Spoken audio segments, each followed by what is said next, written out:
Magandang umaga Luzon, Visayas at Mindanao at magandang umaga po sa aking mga kapatid sa buong mundo. Ayan, kita nyo ng pagmumukha na yan? Siya po si Super DM. Siya po si Super DM, ang batang mas bate na bumabanat kahit kanino. Nagtaka kayo, ba't ko nasama sa channel ko ngayon si Super DM? Kasi ang batang ito ay bumabanat kahit na sino. Isa ka rin ba subscriber ni Super DM? Kung hindi ka pa nakasubscribe kay Super DM, pasyalan mo na rin siya. Isang bis lang naman ako mag-upload sa kanyang video. Super DM, salute ako sa'yo. Para sa ito, Super DM. Buti pa ang batang ito, ang sinasabi ay totoo. Di katulad mo, asong ulol na labrador. Lahat ng kwento mo wala kwenta. Puro walang pruweba. Puro ka panghusga. Di ba? Isang bis ko napanood Super DM, may ganun na agad. Ano? Handa ka na ba? Asong ulol? Handa ka na ba, asong ulol na labrador? Sige. Dito. May katapat ka na ngayon. Ito walang face mask. Hindi ka tulad mo. Nagtatakip sa face mask. Matabang ka. Ba't ka nag-ano sa face mask mo? Pasok, Super DM! Wala nang intro-intro. Siya si Epipanyo. Sabi niya si Sarah daw ay bulate. Siya naman ay mukhang butite. Bumabanat ka ng mga personal na atake. Ang laki mong tao pero marites ka para kang hindi tunay na lalaki. Paano kapag ang ina mo ang ginaganyan? Matutuwa ka ba kapag ganyan ang sinasabi? Sa ginagawa mo, pinapatunayan mo lang na wala kang respeto sa mga babae. Alam mo ba sa kartilya ng katipunan kung ano ang sabi? Igalang mo ang mga babae. Alalahanin mo ang iyong ina na sa'yo ay nag-iwi. Sasabihin mo para sa bayan ka tapos ganyan ang iyong ugali. Madaling sabihin na mahal mo ang bayan mo pero ang patunayan nito'y hindi madali. Ang sabi niya kaya daw nakatakip ang kanyang mukha kasi sa pambabatikos wala daw siyang pinipili. Ang sabihin mo kaya ka naduduwag kasi puro kasinungalingan ang sinasabi mo at puro pagkakamali. Ayun. Diba? Ano ka ngayon?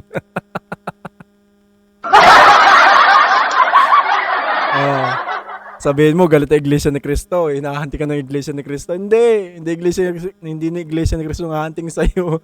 Lahat ng binabatikos mo. Tuloy mo. Tandaan mo, ang kasamaan ay hindi mananatili. Noon, sinisiraan mo ang INC. Tapos nung nabuking ka na, bigla kang magsisi. 3 months ago pa ang video na to. 3 months ago. Ano daw? Bumilta ba bigla? Ngayon, siya na ngayon laman ng INC. Sikat na nga sa buong mundo eh. Di ba? Nagugulat ako eh. Ganun lang pala kadali magpasikat ano? Sige, tuloy mo. Sasabihin mo ay mali yung source ko, sorry. Alam ko wala kang source kaya wag kang magkunwari. Tama. Di ba dali ka? Super DM, kasama mo na siya ngayon sa bundok nakatira. Ewan ko sa bandang bundok. Basta, sa bundok na rin siya nagtatago. Diba? Naubusan na rin ng gagawang sinungaling na kwento. No, maubusan na yan. Nagkakontra-kontra na ng kanyang kwento eh. Dati daw, galit na galit siya sa lahat ng Iglesia ni Cristo. Ngayon, hindi na. Galit na siya sa Iglesia ni Manalo lang. Kasi ang Iglesia ni Cristo, mababait. Anong mababait? Tama, mabait ang Iglesia ni Cristo sa tao mabait. Pero sa yung salbahe, tao yan eh. Tao rin din yan. Ano ka ba? Where are you, asong ulul? Oo, maraming sumusuporta sa'yo kasi marami kang kaori. Pero tandaan mo ang paninira ay hindi ka puri-puri. Nakalusot ka lang sa INC kasi organisasyon ang tinira mo. Ngayon, hindi na makakalusot yan. Pangalawa na pala, mayroon na palang nauna eh. Ano ka ngayon? Harapin mo ang kaso mo, huwag ka magtago sa bundok. Sa sobrang dami nila, hindi alam kung sino ang magkakaso. Pero ngayon, isang tao ang sinira mo. Alam ko makukulong ka, hintayin mo. Oo, hindi. Ano ka ngayon? Hindi ka kilala kasi nakatakip ang mukha mo. Pero kapag NBI na ang umaksyon, wag mo sabihin hindi ka matitres. Meron kang pangalan, Epipanyo. Matitres nga yung gumagamit. Ano ba yung pangalan niyan totoo? Ano ang pangalan niya? Yung Epipanyo yata, ano lang yan eh. Kumbaga screen name. Ano ang pangalan tong buwang na to? Ay, nako. Ito. Richard Palacio Vallejos, aka Epipanyo Labrador, asong ulol. Hindi ako nagsabi ha. Sabi nila asong ulol daw. Nirelay ko lang. Baka hindi pa makarating sa'yo. Gamit ng peking account, lalo na ikaw, alam namin ang pangalan mo. Alam namin, ikaw si Epipanyo. Dapat nga yung pangalan mo, Epipanyong Demonyo.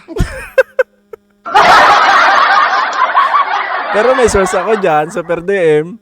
Epipanyang na raw yan. Epipanyang Labrading. Epipanyang Labrading daw. Mga kababayan, sa pamamagitan ho ng awa at habag ng Diyos, Ubo. tinutulungan ho tayo. May ganung-ganung ka pa? Anong tulong at habag ng Diyos? Baka Diyos mo si Taning. ng Diyos sa ating pakikipaglaban para ho mamulat ang ating mga kababayan sa katotohanan. Hoy, ikaw ang dapat mamulat ng mga supporters mo. Mamulat sila sa panluloko mo. Nanguhutot ka pala ng pera eh. Anong sinong boss mo? Na bigyan ka kahit piso? May sayos ka. Magtrabaho kasi ng maayos.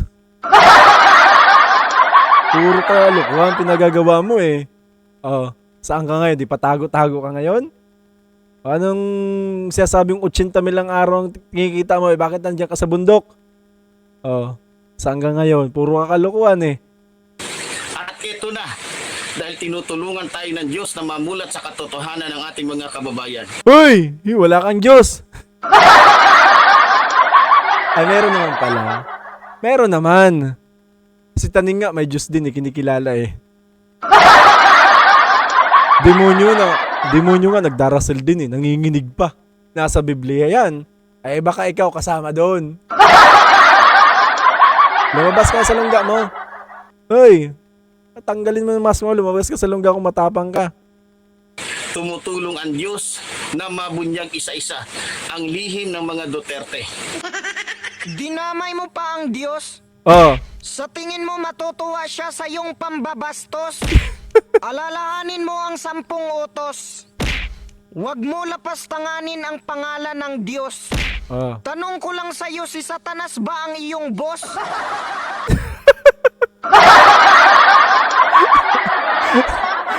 Si ano daw, Romualdez daw ang boss niya eh. Masyado ka naman. Nagpapakademonyo ka para lang sa Diyos? Sulit. Sana mapansin tayo ng ating minamahal na Romualdez. At Sino daw? Mahal mo talaga si Romualdez ha? Sige. Totoo kaya sinasabi mo na talagang tao ka ni Romualdez? Ang masaklap nito, hindi rin pala, gumagawa lang din pala ng kwento para sa views.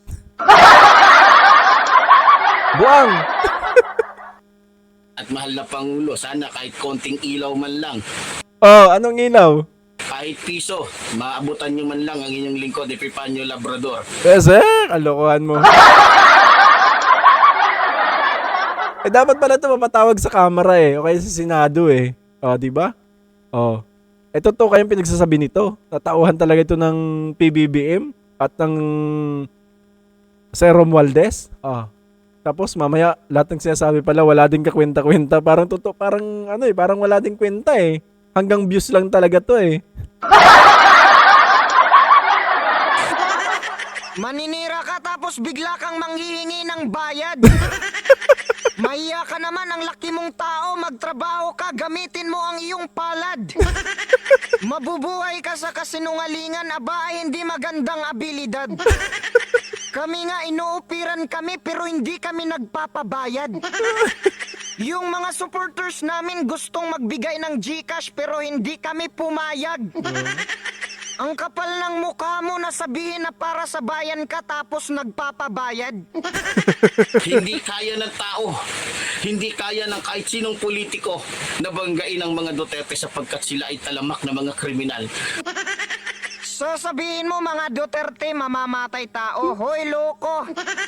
Nag-warning si Duterte sa mga malalaking tao tulad ng mga mayor at lahat ng mga opisyal sa gobyerno na itigil na ninyo ang ginagawa ninyo. Ano nangyari ngayon? Di ba buhay pa silang lahat? Tapos sasabihin mo mamamatay tao? Hindi siya magwa-warning kung hindi niya mahal ang bayang ito. Kaya tigilan mo na kami sa iyong panluloko. Oh, ano? Andiyan, marami sa likod yan. Mga supporters daw niya. At nangingi. Nangingikil ka. Uy! Gumising kayo. Ayan, tunay na mangingikil. Di ba? Ikaw naman, gula ng go. Sa followers niya. At Supremo. Sino nagsabing Supremo yan? Baka self-made. Self-proclaim. Self-made. Supremo daw yan. Eh di patuloy mo yung kapatid. Yung isang martial arts din. Magkita daw kayo sa Luneta. Kung matapang ka. Ay, hanggang tago ka lang naman sa face mask mo. Kaya matapang ka eh. Kami nga, wala kang face mask sige daw. Patuloy mo yung kapatid namin sa iglesia. Doon daw kayo sa Luneta mag-sparring ng arnis. Napanood mo na ba yun? Pwede daw arnis, pwede daw martial arts. Kahit pwede daw judo, pwede jiu-jitsu. Pati karate, pwede. Matapang ka eh, di harapin mo. Kasunod, kasunod dating video, ipakilala ko siya sa'yo. Harapin mo siya, ha? Tanga ba kami? Yan ba ang iyong trato? Kung may kabit si Sara, magbigay ka nga ng patunay kahit litrato. Ano? Pasensya na. Nagmamadali ako tumakbo kasi meron pa akong trabaho. Naghihintay sila sa akin, no? Pasensya na, busy ako ngayon. Abangan nyo na lang ang part 2. May Meron part 2 pa pa? akong susunduin. Na-late na ako. Matagal na sila naghihintay sa akin. Grabe, napaka-busy ko pero laban para sa bayan. Takbo, takbo! Meron pa akong susundin. Go, go, go, go, go, go! Go! Go, go, go! Move! Di ba? Buti pa ang batang ito eh. Ganyan ba ang gusto niyo, Presidente, balang araw? Ha? Yan ba ang gusto ninyong humawak sa ating bansa? Isang babaeng walang delikadesa, isang babaeng walang moral sa sarili, walang hiya sa sarili, ha? Hindi kontento sa isang lalaki. Mga kababayan, grabe ho. Sabi bata pa kasi si Sara. Totoo. Hindi lang bata, talagang mongoloid pa. Ha? Sabihin na nating bata, pero hindi rason yun para kaliwain mo yung asawa mo. 'Di ba? Hindi rason yun para tayong isang lagim nito, ha? Para tayong isang gabi ng lagi. Kasi ikaw yung demonyo, ganon. Gawin na lang ba natin King Koy talaga si Asong Ulol? Wala na maniniwala sa'yo, Asong Labrador. Unti-unti nang mawawala ang followers mo at mga supporters mo. Nangingikil ka eh. Huwag lang ganon. Totoo ba na nagbibigay itong binabagit mong mga pangalan? Baka hindi. Ayun, maghahunting sa'yo, loko. Sobrang kapal ng usok no? Mga kababayan, alam nyo, nakakatuwa ho dahil yung matagal nating tanong, saan nga ba dinala ni Sara Duterte yung 125 million? Eto na ngayon, mga kababayan, lumalabas na. Tinutulo, salamat po. Salamat po sa ating Panginoon sapagkat tinutulungan po niya ang inyong lingkod at maging ang ating Pangulo. tinutulungan ng Diyos ang ating mga kababayan na mabunyag ang katotohanan sa likod ng mga kasinungalingan at pagkukubli ng mga taong katulad ni Sara Duterte. Mga kababayan, kung sa madaling salita o sa isang malinaw na salita, nakakadiri ho itong si Sara. Sobra naman yan. Iglesia ni Cristo lang nag-aanting sa'yo? Pati yung mga tropa ng binabanggit mong BP. Uy, Vice President yan ng Pilipinas. Hindi yan si Aling Mari. Na yung mga pinagsasabi wala ding kwenta. Pag nawala ka, wala kang sisihin na iba, kundi sarili mo, uy. Pero mo, may asawa na lahat-lahat. May anak na. Di ba?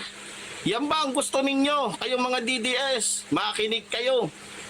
Gusto niyo ba ng mga isang babaeng lalakero na hindi makontento sa asawa? Nako.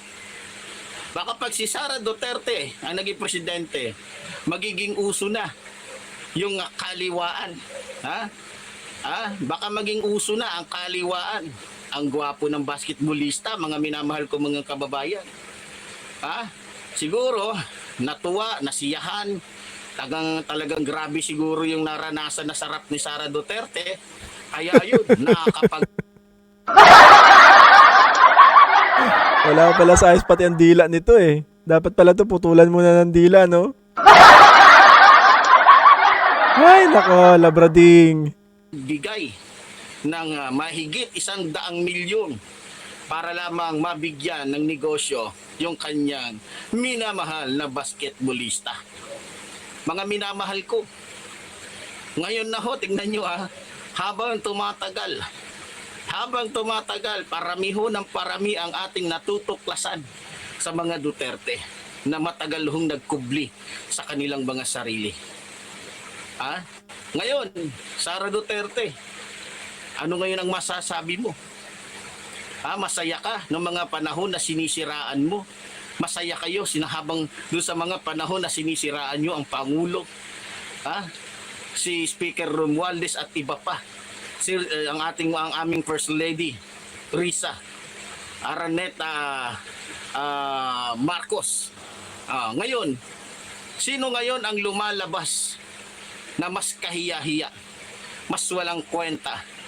Si Raulo Gago. Hindi ba't kayo? Ikaw yon, loko. Mga kababayan, may nagtanong ho dito.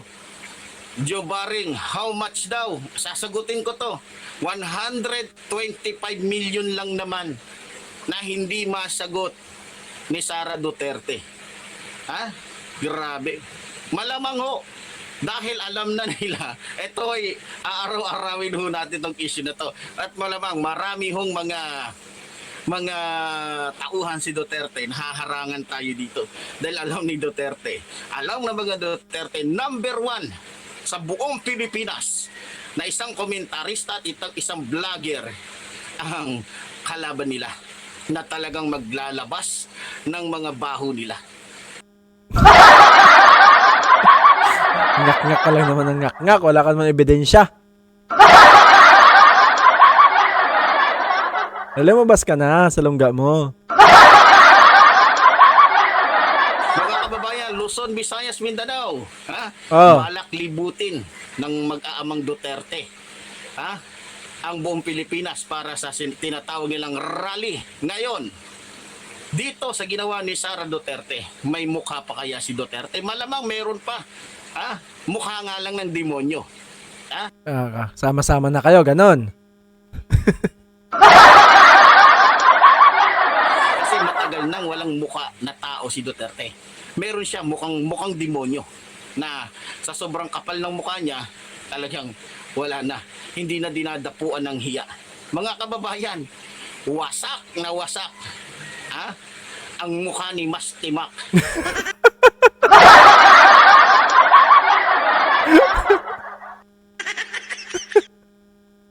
Wala nang intro-intro. Gago. Ano ka ngayon? Bumalik na sa'yo ang lahat ng mga pinagluloko mo. Bumabalik na sa'yo. Ikaw na ngayon ang tago ng tago. Ayan. Muli po, salamat po sa mga nakarating hanggang sa dulo sa part ng video na ito. Ayan, maraming salamat sa Super DM. Isang solid po na isa po ako na supporters niya simula pa, ewan ko ilang taon na. Basta. Di ba? Solid yan. Yan, kababayan ko yun si Super DM. Ang batang mas bati na malupit. Oh, di ba? Malupit na. Malayo na narating ng batang ito. Pero tingnan mo naman. Bumabanat siya sa kabila. Pag may nakikitang mali, yan ang tunay na banateros. Ayan, muli, mga kapatid. Palambing naman dyan. Papindot na lang ng subscribe button sa mga hindi pa po nakasubscribe. At muli, maghahanap tayo ng mga video na sunod pa nito. At siguro, sa sunod na ating gagawing video, doon naman tayo sa legit. Diba? Hindi sa puro sabi-sabi lang, hindi puro kwento-kwento. O break muna tayo kay Epipanyong Labrading. Ayan. So, yun na po muna sa ngayon. Ayan. Bye-bye!